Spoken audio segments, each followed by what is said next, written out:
that Kenyans don't have houses. The Constitution does not just talk about houses. It talks about decent houses with access to good sanitation. And Article 43, economic and social rights in this country, Madam Speaker. Therefore, it was a thinking at that particular time that those of us that are well-to-do, that have a salary, that we form a very small portion of our country, Madam Speaker, would do well to support this program so that it benefits the entire country.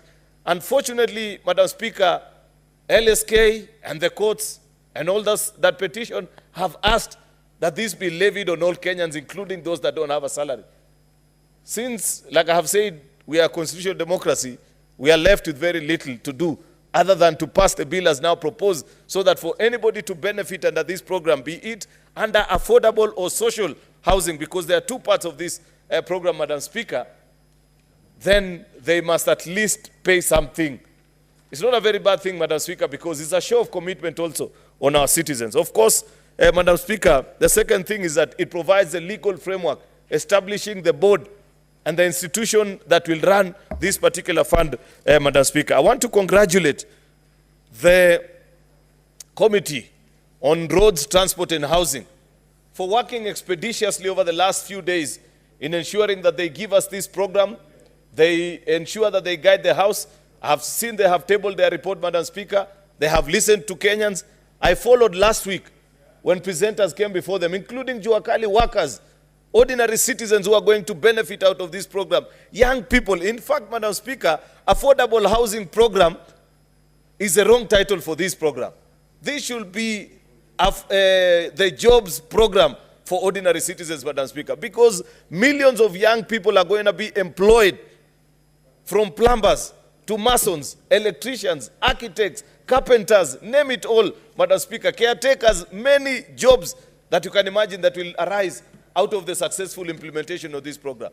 The UN Habitat, Madam Speaker, has told us that by 2063, more than 50% of the world will be living in urban areas. When you fail to plan, Madam Speaker, you are planning actually to fail. If as a country we don't make a decision on what we are going to do with our urban population that is spiraling and growing, Madam Speaker, then in another 10, 20 years, we shall have slums in every part of this country. There is no county that you can think of that doesn't have a slum today because of lack of planning, because there is a need for housing within urban centers, Madam Speaker, yet there is no supply. The market has failed to supply good, decent, affordable houses, Madam Speaker. People don't live in the informal settlements in this city, for example, the Mukurus and the Kiberas, for lack of it. They would wish to live in a house with a good toilet, with a warm shower, Madam Speaker, but those houses are not affordable. They are not available. And that's why this program, like I've said, is revolutionary, can only be implemented by a bold leader. And I want to congratulate His Excellency the President. Because of the bold decision, he has spoken about this to the charging of many, including even some of his supporters, Madam Speaker, especially the salaried lot, who don't want to pay a price of patriotism. Yet, like I have observed earlier, anybody in this country who is an adult over the age of 18 and has gone through public education, Madam Speaker, needs to know that the most subsidized program in this country is our education program, right from 1963, Madam Speaker. Madam Speaker, I went through Moi University, for example, for 4 years. The only fee that I paid is a total of 80,000 to get a university degree, 20,000 each financial year. It's because there were other Kenyans who were working and they were paying for my university education. How can I today look at them and claim, Madam Speaker, that I cannot part with 5,000 so that other citizens can live in decent households? There is no program under this administration that I believe better than this affordable housing program, Madam Speaker. Therefore, I want to urge colleagues, I don't intend to be extremely long on it, because I know many colleagues want to speak on this particular program, Madam Speaker, and go into the details.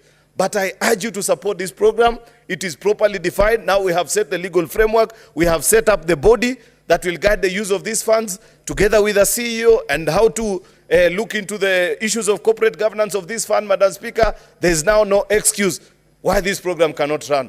Therefore, Madam Speaker, in the interest of time and to provide opportunity for many of our colleagues who want to speak into this program, I beg to move and request the Senator for Kiambu, Chairperson of Roads, Transport and Housing Committee, to second me. I thank you, Madam Speaker. Thank you, Senator Majority Leader.